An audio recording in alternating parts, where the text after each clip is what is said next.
Bonjour, bienvenue pour la quotidienne du mercredi 26 janvier. Au sommaire aujourd'hui sur le plateau, François Croul, le président du comité référendaire contre l'augmentation d'impôts à Prangin. Ensuite, on partira à la conquête du Kilimandjaro en faveur de l'ONG Compassion. Et enfin, on terminera en musique, rencontre avec l'artiste Nao qui nous présente son nouvel EP Rencontre. De ton côté, Alexandre, où est-ce que tu nous emmènes aujourd'hui ?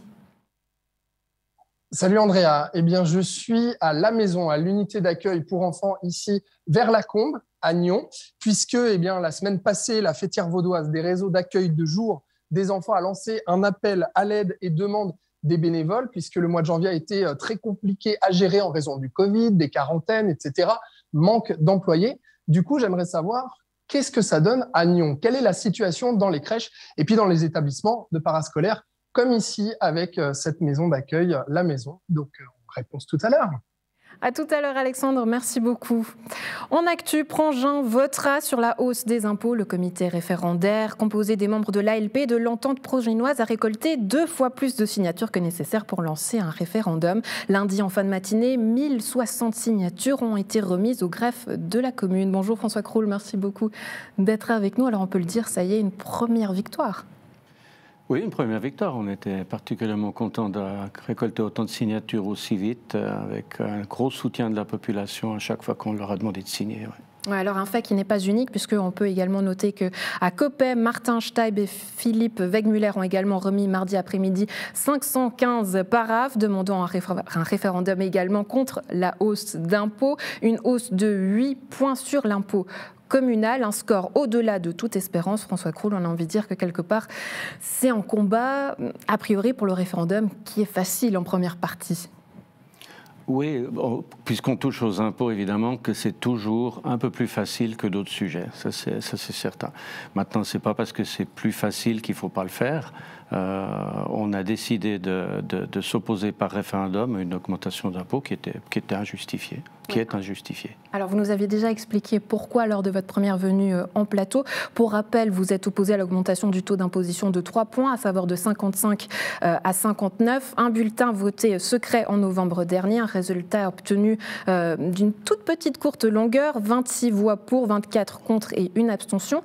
Lorsque vous avez rencontré la population, quels étaient les arguments, peut-être les questionnements ou les inquiétudes que cette population pranginoise avait ? Alors, les questions sont venues, donc il y avait un soutien, je dirais, très général, pratiquement unanime à s'opposer à cette augmentation d'impôts avec deux inquiétudes. La première, c'était le niveau d'endettement, ne pas endetter la commune pour que les enfants, après nos enfants ou les générations suivantes, aient à rembourser les dépenses qu'on fait aujourd'hui.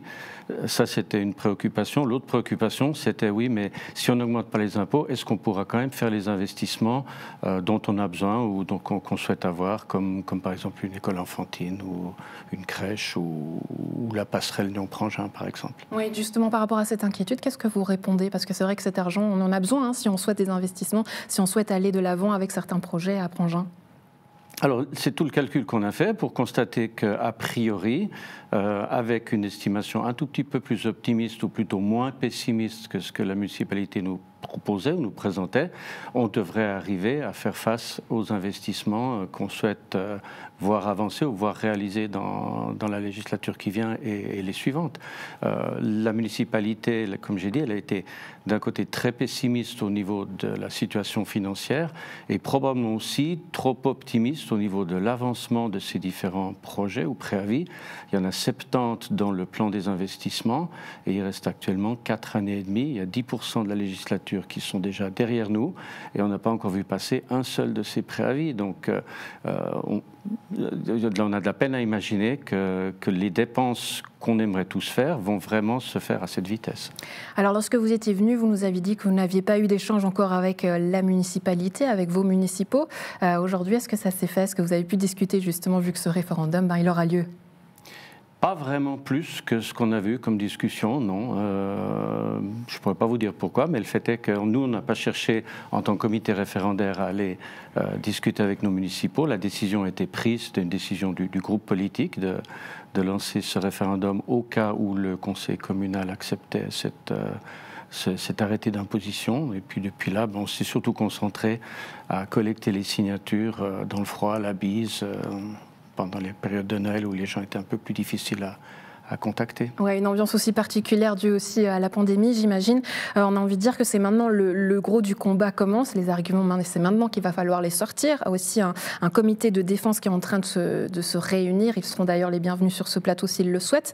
Il paraît qu'un des membres de l'ALP est aussi en faveur de cette hausse du taux d'imposition. Là, ça vous met quand même un petit peu en situation conflictuelle. Je ne dirais pas situation conflictuelle, c'est vrai qu'on a des avis divergents. Je pense que vous faites allusion à M. Doornbos, qui est le président de la Commission des finances. On a aussi Mme Mering, qui est de l'ALP, qui fait partie de la Commission des finances et qui, à ce titre, était pour ou est encore probablement pour une augmentation d'impôt de 3%. C'est le jeu démocratique. À l'ALP, on a comme principe de base de ne pas avoir de consigne de vote. On discute entre nous, on fait un travail en amont des séances du Conseil qui est conséquent pour arriver à dégager des majorités ou les identifier plutôt s'il y en a, et puis ensuite pour agir au niveau du Conseil. Mais je n'ai aucun problème, et je crois que mes collègues non plus, sur le fait que M. Doornbos continue de penser qu'une augmentation d'impôt de 3 points est justifiée. Ouais. Pour la suite, quelle sera votre stratégie ? Alors, ça va être de communiquer. On ne sait pas encore très bien comment. Ça va dépendre du comité de défense auquel vous faisiez allusion avant. Est-ce que ce comité va chercher à avoir un débat contradictoire, quelque chose comme ça, où on sera amené à amener les arguments des uns et des autres, à les comparer? Si c'est le cas, je crois pouvoir dire qu'on s'en réjouit d'avance. Ça va donner aussi un peu de visibilité. Parce que lorsqu'il y a un référendum, on espère qu'il y ait des avis contradictoires, justement, des pour, des contre. Exactement. Donc ça, on espère que ce débat pourra avoir lieu. Et puis autrement, on fera une communication, je pense, très classique, avec un ou deux flyers ou une communication tout ménage à la population. C'est un peu plus difficile, d'une manière générale, de réunir des gens ou d'amener des gens à une séance d'information, déjà hors Covid, et puis avec le Covid, c'est encore plus compliqué. Donc je ne pense pas qu'on sera amené à faire quelque chose comme une soirée d'information. Et puis en bref, la date du référendum devrait avoir lieu le 15 mai. On le suppose. On sait déjà qu'un certain nombre de sujets communaux au niveau du canton ont été agendés au 15, comme la tour ici à Gland. Donc oui, on suppose que les choses devraient avancer correctement de manière à ce que ce soit agendé au 15. Oui. François Croul, président du comité référendaire contre l'augmentation d'impôts à Prangin. Merci beaucoup d'avoir été avec nous. Très belle journée à vous. Merci de m'avoir invité. Belle journée à vous aussi. Merci. On retrouve Alexandre toujours à Nyon et toujours à la crèche. Comment est l'ambiance, Alexandre ? Alors, à la maison, Andrea, qui est un bâtiment d'accueil parascolaire. Bonjour Nicolas Ozelet. Bonjour Alexandre. Alors, vous êtes le responsable ici de cette maison, donc à Nyon. On se trouve où exactement ? Quelle est cette pièce ? Alors là, on est au 3e étage dans le groupe 3 de la structure. Ouais. Quels sont les types d'enfants, enfin l'âge des enfants que vous accueillez ici ? Et puis, il y a combien d'enfants par jour à peu près à la maison ? Alors, par jour, on accueille 96 enfants et c'est des enfants de la 1re primaire jusqu'à la 3e primaire. D'accord. Et pour combien d'employés ? En tout, nous sommes 16. 16, d'accord. Alors, on a vu la semaine passée cet appel à l'aide des crèches, finalement, qui peut se recouper aussi aux parascolaires. Ce sont les mêmes soucis dans le canton de Vaud, le Covid, les quarantaines, les manques d'employés. Quelle est la situation pour vous ici à la maison ? La situation, elle varie grandement selon les périodes. On a des périodes où personne n'est malade, personne n'est trop inquiet, et puis ça peut flamber d'un coup, où 2, 3 collaborateurs, collaboratrices s'inquiètent de leur état de santé, doivent faire des tests, attendre les résultats des tests. Donc, c'est assez compliqué à gérer l'organisation avec tout ça. Ouais, avec l'absence aussi des enfants, des fois des cas peut-être d'enfants qui ont été positifs, qui doivent se mettre en quarantaine. Vous avez eu ce genre de choses aussi ? Bien sûr. Ouais. Comment vous faites pour vous adapter à cette situation-là, que vous vivez depuis à peu près 2 mois, où ça devient assez chaud, je crois. Ça fait 2 mois où ça augmente en complexité.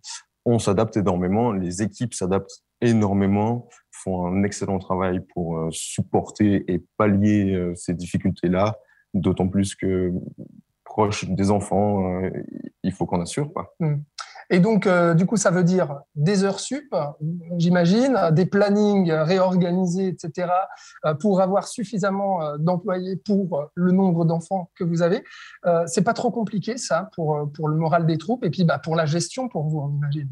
Vous avez raison de dire que c'est compliqué pour le moral des troupes. Ça, c'est sûr que c'est quelque chose qui me préoccupe parce que les équipes ont vraiment le souci de faire correctement leur travail, avec les masques, les gestes barrières, les inquiétudes, les rhumes de l'hiver des enfants. Évidemment, ça génère beaucoup d'inquiétudes. Donc ça, c'est clair qu'il faut soutenir ces démarches-là des collaborateurs et collaboratrices.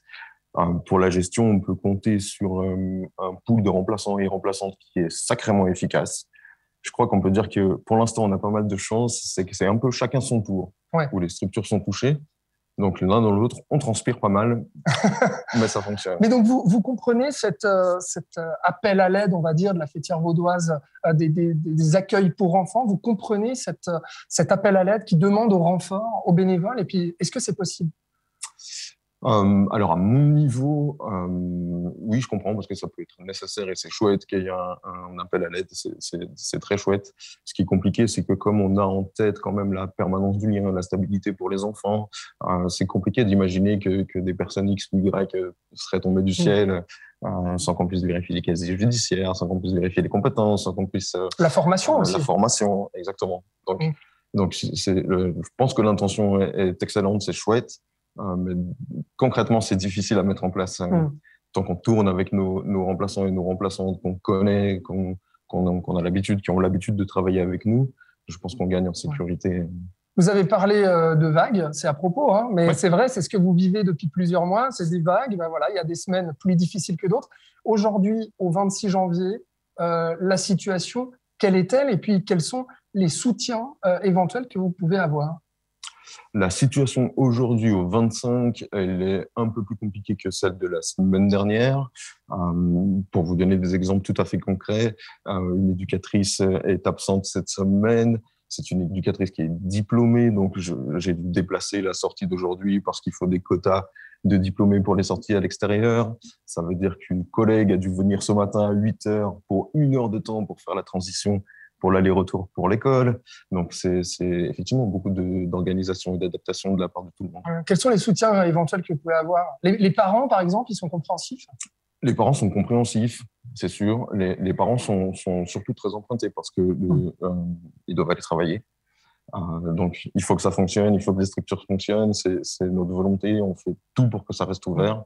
Donc, c'est sûr que c'est un travail de partenariat et de collaboration entre tout le monde. Et c'est comme ça qu'on va traverser ça. La maison dépend aussi de la commune de Nyon. Est-ce que vous pouvez avoir des soutiens de la part de la commune? Bien sûr. On a un pool de remplaçants et de remplaçantes qui est extrêmement efficace, qui fonctionne bien. Tant que ce n'est pas toutes les structures en même temps qui ont besoin, effectivement, mais on a une collaboration entre les structures et avec les responsables du réseau qui fonctionne très bien. Eh ben, merci beaucoup, Nicolas Ozolet, d'avoir répondu à ces questions et de nous avoir expliqué votre situation ici à la maison à Nyon. Andrea, on recevra tout à l'heure Nathalie Senaldi, qui est adjointe au chef de service de la cohésion sociale à Nyon et qui nous expliquera la vision justement de la commune de Nyon et les éventuelles aides qu'elle peut apporter pour les crèches et pour les établissements parascolaires. Ça marche, Alexandre. On fait un petit interlude musical et on revient tout de suite à toi. Noémie Aran, l'artiste Now, nous présente son nouvel EP, ça s'appelle Rencontre. Noémie, bonjour, merci beaucoup d'être avec nous. Alors on va vivre tout ça en chanson, vous nous présentez Rencontre, mais surtout un nouveau titre, ça s'appelle N'essaie pas. En quelques mots, qu'est-ce qu'elle raconte cette chanson? Alors N'essaie pas, c'est une histoire d'amour. J'écris toujours sur ce que je ressens et sur ce que je vis, donc c'est vraiment une histoire d'amour qui s'effeuille un peu, qui arrive à la fin. Et puis c'est l'histoire d'un couple vraiment qui se bat pour y arriver, mais qui, voilà.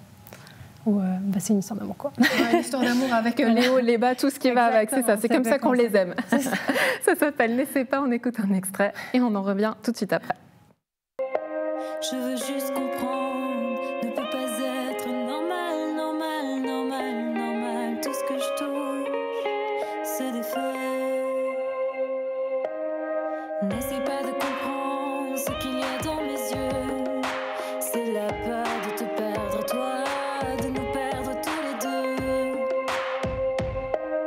À chaque tempête qui approche, je m'accroche si fort à toi, j'en ai mal à l'âme. N'essaie pas de comprendre ce qu'il y a dans mes yeux, ce qu'il y a dans mon cœur, ce qu'il y a dans ma tête, ce qu'il y a sur mon corps.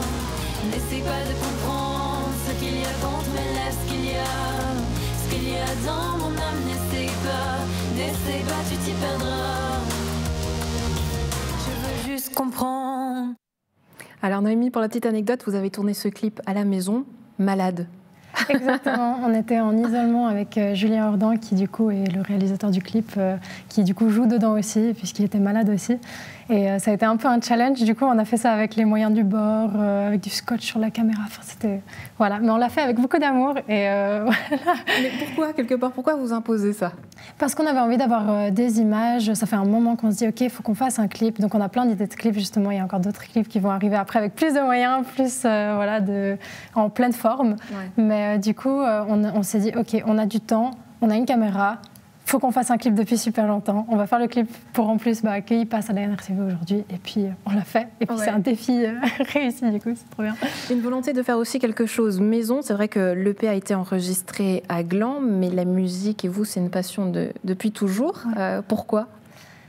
C'est très difficile de dire pourquoi une passion nous habite, mais du coup c'est vrai que alors mes parents sont tous les deux artistes et du coup j'ai toujours eu vraiment une ambiance très artistique à la maison. Ouais, le papa comédien qu'on avait reçu d'ailleurs pour Hors Piste, petite salutation à Yves Aran, la maman qui est peintre. Ouais, voilà. C'est juste. Et du coup, c'est vrai qu'ils m'ont toujours poussée là-dedans. Depuis toute petite, j'ai dit, voilà, je veux être chanteuse, j'aime chanter. Et puis je chantais déjà à l'époque, donc ils m'ont toujours poussée là-dedans. Et puis voilà. Ouais. Un modèle, Gainsbourg, pourquoi ?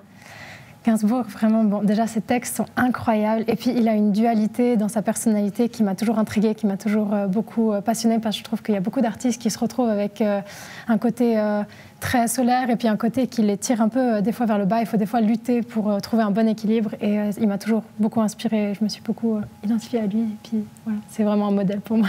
Ouais, l'inspiration justement, comment est-ce qu'elle vous vient ? Vous écrivez notamment toujours quelque chose de très viscéral, vous dites que vous parlez de vos émotions. Ça passe par quoi ?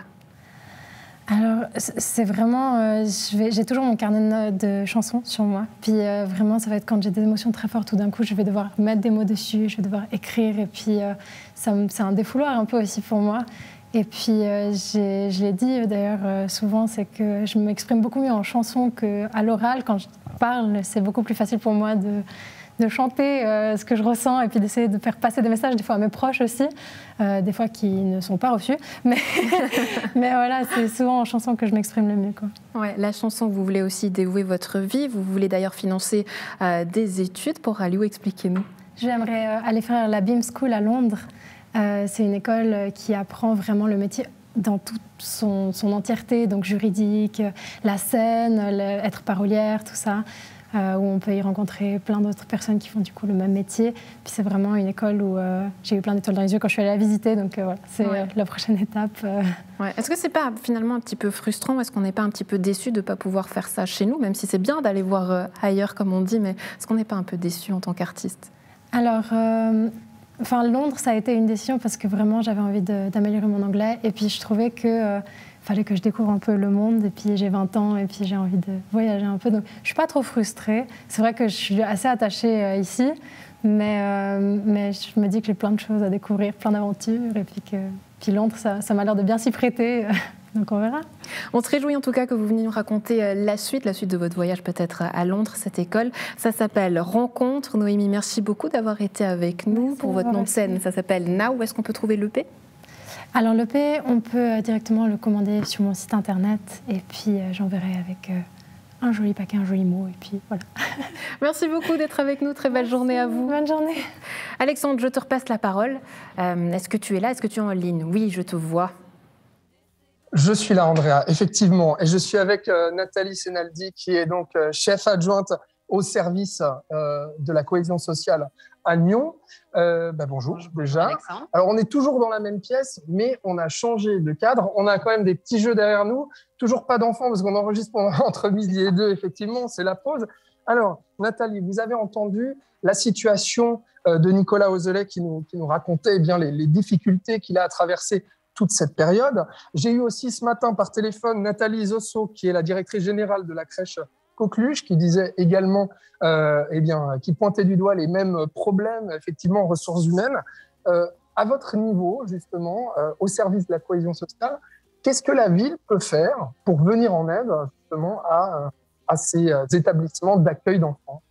Alors, déjà, la première chose, c'est d'être au courant de tout ce qui se passe, d'être en lien quotidien possible avec l'accueil, d'être à disposition par téléphone ou même en présentiel, c'est-à-dire de partager, d'avoir quelqu'un avec qui discuter, pour être seul dans leur vécu, de pouvoir permettre aussi que la parole, elle passe de l'un à l'autre des directions, de pouvoir aussi communiquer aux parents quelle est la situation actuelle.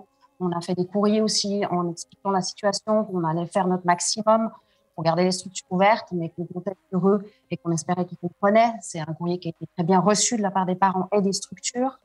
On essaye aussi, par exemple, pour toutes les structures parascolaires, de renflouer tout le pool de remplaçants en engageant du monde pour pouvoir qu'ils puissent rapidement intervenir sur le terrain. Et ça, c'est possible, vous en trouvez justement du monde qui se rend disponible pour aller travailler dans ces établissements? Oui, alors on en a, alors pas là tout de suite dans les dernières semaines, mais on en a eu énormément depuis l'été. On a fait pas mal d'engagements en fonction des demandes aussi, les demandes qui viennent du terrain, et on essaye d'y répondre. Il y a beaucoup de monde qui se rendent disponibles. Après, c'est vrai que c'est des procédures malgré tout en termes de vérification, comme disait M. Vezin, en termes de vérification de casier judiciaire, de compétences. On ne peut pas mettre n'importe qui. C'est important qu'on garantisse la sécurité et le professionnalisme malgré tout pour encadrer des enfants. On sait qu'au niveau du canton de Vaud, sur environ 800 crèches, il y a 6 crèches qui ont dû fermer temporairement leurs portes. Dans la région de Nyon, quelle est la situation? Est-ce qu'il y a des crèches ou des établissements qui ont dû fermer? À l'heure actuelle, il n'y a aucune crèche qui a dû fermer. Par contre, je ne cache pas qu'on est sur flux tendu. C'est très, très serré. On a actuellement des structures qui ont dû diminuer les heures de garde ou alors regrouper des enfants, ce qui a généré, en guillemets, beaucoup de demandes auprès des parents, de sollicitude de pouvoir garder un peu plus leurs enfants. On a eu un retour très positif. On peut compter sur les parents. On a pu compter aussi sur les équipes pour changer leurs horaires, pour faire des plus longues journées, pour permettre malgré tout un accueil. Mais jusqu'à aujourd'hui, on a eu la chance de pouvoir rester ouvert et on va continuer à faire notre maximum pour le faire en essayant d'être solidaires parmi nous, entre les structures. Et ça fonctionne bien. On a beaucoup de chance. On a vraiment des personnes qui sont très professionnelles et qui mettent en priorité que les structures restent ouvertes. Alors, parlons de cette situation un petit peu, j'ai envie de dire comme si le Covid n'existait pas. En situation normale, vous parlez de flux tendus là en ce moment, en période Covid, mais hors Covid, comment était la situation il y a 2 ans et comment vous anticipez aussi les futurs mois et futures années à venir? Est-ce qu'il va falloir aussi plus de monde, plus d'embauches, plus d'employés ici et peut-être plus d'établissements? Alors, je pense qu'on peut parler en termes d'embauche, on pourrait parler en termes de plus d'établissements. Comme vous n'êtes pas sans le savoir, la ville de Nyon grandit, il y a des nouveaux quartiers qui émergent, comme tout le nouveau quartier de la Coda. Il y a la Petite Prairie qui a aussi eu beaucoup d'ouverture de nouveaux habitants qui arrivent. Alors, on en est très contents. Maintenant, c'est des familles, c'est des enfants, c'est des parents qui travaillent, qui ont besoin de pouvoir avoir des gardes sécures. Donc, ça demande effectivement qu'on se projette dans les années à venir. On travaille dessus, notre service, avec le soutien de la municipalité, pour se projeter et proposer des futures ouvertures ou des agrandissements de structures, ce qu'on fait déjà chaque année. On essaye en tout cas de proposer des agrandissements de structures quand c'est possible, afin d'éviter trop de familles qui se retrouvent sans solution de garde, ce qui malheureusement est encore le cas aujourd'hui. Ouais. C'est vrai que pour aller dans le sens de ce que vous dites, je sais qu'un préavis sera déposé par la municipalité au prochain conseil communal en février, qui va dans ce sens, qui demande pour la rentrée 2022 un élargissement de l'offre au niveau de l'accueil parascolaire, et donc notamment les crèches ou les établissements ici comme la maison. Donc finalement, ça recoupe un petit peu tout ce qu'on vient de dire dans cette discussion. Voilà, merci beaucoup d'avoir été avec nous. Et puis, je vous souhaite une bonne journée. Et puis, on espère que la situation des crèches et des établissements parascolaires va s'améliorer au fil des jours et au fil des semaines à mesure que la situation Covid s'améliore elle aussi. Voilà ce qu'on peut dire, Andrea, aujourd'hui. Hop là, petite apparition, c'est pour moi, c'est cadeau, c'est pour le bêtisier. Promis, je t'écoute, Alexandre. Si tu veux tout savoir, j'ai juste mis le CD en dessous de la table. Voilà. Et de l'actu, on passe au sport. 7 personnes de la région de la Côte se lancent à l'assaut du Kilimandjaro pour une bonne cause. Un exploit personnel pour récolter des fonds en soutien au programme de survie de l'ONG Compassion. Avec nous pour en parler, Christian Villiers et Nicolas Scheffner. Bonjour, merci beaucoup d'être avec nous, messieurs. Bonjour. Alors Christian, expliquez-nous comment est né ce défi un peu fou, très fou, beaucoup. Alors, c'est vrai que l'association 4M en Suisse organise des défis sportifs liés en fait à la lutte contre l'extrême pauvreté. C'est une organisation qui est née aux Pays-Bas par un businessman qui voyait que les sportifs, ils ont une capacité de se discipliner, de sortir de leur zone de confort et de réaliser l'impossible. Mais c'est aussi des gens qui aiment finalement convaincre leurs amis, etc., les enthousiasmer. Et donc, lui qui était sensible à l'extrême pauvreté, il s'est dit on fait d'une pierre deux coups. Et c'est là que sont nés ces muscathlons. Et c'est à ça que nous allons participer. Donc, Compassion, l'ONG que je dirige, est un partenaire fort de 4M en Suisse. Ouais, alors avant de parler justement de ce défi, Christian, dites-nous un mot sur Compassion. Qu'est-ce qu'on peut en dire? Alors, Compassion, c'est une ONG qui soutient 2,2 millions d'enfants dans 25 pays dans le monde, des enfants qui vivent avec moins de 2 francs par jour. On est principalement actif par l'accompagnement des enfants pour les libérer de l'extrême pauvreté par un programme de parrainage. Et c'est vrai que les enfants participent à des activités, soutien scolaire, alimentation régulière, soutien médical, et puis développement de leurs talents pour espérer sortir de cette situation dramatique de vivre avec moins de 2 francs par jour. Et nous avons à côté de ça d'autres programmes qui complètent en fait la panoplie. Et Compassion existe en Suisse depuis 20 ans. Et depuis la Suisse, on soutient plus de 13 000 enfants. Ouais, alors cette année, vous avez décidé d'y participer pour la première fois. Vous allez nous expliquer d'ici quelques instants pourquoi. Derrière vous, on voit des images du voyage fait en 2015 au Kenya. Alors Nicolas, vous n'avez pas participé à ce voyage-là, mais vous avez été plusieurs fois justement en voyage. Plusieurs fois, vous avez participé à ces défis-là. Pourquoi? Qu'est-ce qui vous plaît dans ces challenges? Bon, ce qui me plaît, c'est déjà de se dire que j'en suis capable, dans le sens où c'est un challenge qu'on se fixe, comme on a des challenges professionnels, ça c'est un challenge sportif, mais qui a un sens profond d'aide, c'est-à-dire que les conséquences de mon engagement dans ces challenges-là a une réalité dans la vie des enfants qui est parfaitement visible, concrète. J'ai eu l'occasion par 2 fois de rencontrer mes filleuls sur le site, sur le terrain, une fois en 2017 au Rwanda et une fois en 2019 au Kenya. Alors une fois c'était une grande marche de 63 km et une fois c'était un marathon. Donc c'est le mix entre faire du sport, oui, parce que c'est bon pour la santé, c'est bon pour la tête, mais il y a quand même une autre fonction, un autre but qui est recherché dans ces muscathlons. Ouais, comment est-ce que cette réalité-là, le fait d'être confronté à ces réalités-là, elle vous impacte au niveau du défi sportif? Elle me motive à l'entraînement surtout. Parce que c'est clair que quand vous vous entraînez pour par exemple un marathon ici en Suisse, il y a une phase de préparation qui dure des mois. Et le fait de savoir pour qui et pourquoi on le fait, ça aide à garder cette discipline d'entraînement, ça donne un sens à ce qu'on fait, en plus de simplement parcourir un marathon, parce que pour la petite histoire, il n'y a pas de chronométrage, il n'y a pas de résultat, ça ne se fait pas du tout dans un esprit de compétition, ça se fait dans un esprit de partage, et d'ailleurs on court avec des locaux, donc il n'y a vraiment aucune compétition qui se fait à ce niveau-là. Ouais, alors, 7 personnes de la région vont y participer.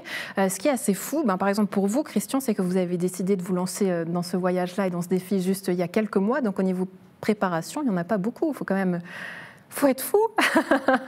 Alors, bon, c'est vrai que moi j'ai décidé ça le 23 décembre, ouais. Donc il y a quelques semaines. Mais c'est vrai que la plupart des participants sont en piste depuis 6 mois, 1 année et se préparent très activement à cette ascension du Kilimandjaro. L'avantage des gens qui vivent en Suisse, c'est qu'on est quand même déjà un petit peu habitués aux montagnes, qu'on fait de la randonnée ou des excursions. C'est pas les mêmes altitudes. C'est pas les mêmes altitudes, mais les gens sur place nous disent que c'est plus facile d'accompagner un groupe suisse qui a l'habitude de la montagne que des Hollandais qui sont habitués à un pays super plat et qui se lancent à l'ascension d'une telle expédition. Ouais, d'ailleurs, pour la petite anecdote, je crois que la semaine dernière ou ce week-end, vous vous êtes monté en montagne avec les sacs de couchage pour tester l'efficacité. Oui, effectivement. Non, à part ça, on en plaisante, mais c'est vrai. Quand on s'engage dans ce genre d'opération, l'ascension du Kilimandjaro, il faut être sûr de tout ce qu'on emporte avec nous. Et donc, c'est tout bête, mais le test du sac de couchage est un test primordial si vous voulez passer 6 jours d'ascension plus ou moins confortables. Ouais, et là, les photos qu'on voit, justement, est-ce que c'est les personnes qui vont vous accompagner lors de ce voyage au Kilimandjaro? C'est vrai qu'il y aura 2 voyages, hein. Un premier en février, un deuxième en juin. Voilà, tout à fait. C'est vrai qu'en fait, on a rassemblé les gens de la région et puis on a été faire du dénivelé, comme on dit, puisqu'il faudrait qu'on fasse du dénivelé, si possible 1000 mètres par semaine, idéalement en altitude, ce qui est un peu compliqué vu notre emploi du temps. Et c'est vrai qu'on est monté avec eux pour s'entraîner, c'est vrai. Voilà. Et c'est vrai que les conditions climatologiques sont un peu différentes, ça peut descendre jusqu'à moins 30 degrés, donc il faut avoir du matériel qui tienne la route. Voilà, donc il y a une phase d'équipement du matériel, de test de l'équipement, et puis beaucoup de plaisir de partager cette aventure avec ces gens qu'on découvre. Nous, on se connaît depuis longtemps avec Nicolas, mais j'ai l'impression qu'on a appris encore à se connaître un petit peu mieux en testant les matériels ensemble, en faisant ces quelques sorties ensemble, c'est très sympa. Ouais, j'ai pu vous voir arriver, c'est vrai qu'on ressent cette bonne ambiance aussi entre vous. À quelques heures du grand départ, Christian, je vais vous poser la question à vous, puisque vous, ça sera votre premier départ, comment vous vous sentez ? Alors écoutez, je me sens à la fois bien, et quand même un petit peu inquiet, parce qu'effectivement, quand vous dites à votre entourage que vous récoltez des fonds pour un tel projet et que vous vous entraînez pour monter sur le Kilimandjaro, les gens vous disent, soit c'est très facile, tu vas y arriver, ou bien ils disent, mais t'es complètement fou, regarde l'émission de tel est, personne n'arrive en haut. Et c'est vrai qu'il y a la moitié des gens qui se lancent, qui y arrivent. Donc on espère faire partie de la bonne moitié. Ouais, Nicolas, vous êtes toujours arrivé au bout de vos défis ? Ah oui, mais il n'y en a pas non plus des centaines, mais oui, absolument. Les 2 voyages que vous avez faits, vous êtes arrivé oui. à la fin de vos objectifs. Absolument. Ouais. Oui. Enfin, je crois qu'il y a encore des places pour le 2e voyage en juin. Si on veut participer, si on veut contribuer, parrainer, qu'est-ce qu'on fait ? Écoutez, alors c'est très facile. C'est possible de s'inscrire sur le site muscathlon-kilimanjaro.ch et de participer à l'édition du mois de juin. À quoi s'engage la personne qui s'inscrit ? Elle s'engage à récolter soit 10 000 francs pour le programme de survie de compassion. C'est quoi ce programme ? Ce programme, c'est un programme qui soutient les femmes enceintes, les femmes pour qu'elles puissent accoucher dans des structures médicalisées, et puis qui les accompagne pendant une année, la première année de la vie de l'enfant. Il faut savoir que chaque minute, 5 enfants de moins de 28 jours meurent.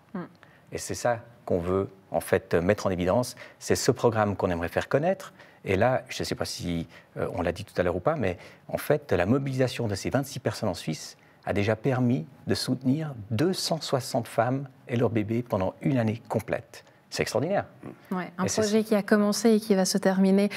D'ailleurs, est-ce qu'on pourra peut-être vous suivre au Kilimandjaro ? On pourrait peut-être faire un petit zoom, un petit appel comme ça par vidéo, si on a du réseau. Est-ce qu'on pourrait imaginer quelque chose comme ça ? On est en train de vérifier ça. Ouais, ça serait super en tout cas de vous avoir sur NRTV. Messieurs, et à toute l'équipe, à toutes ces personnes qui vont participer, un bon voyage à vous.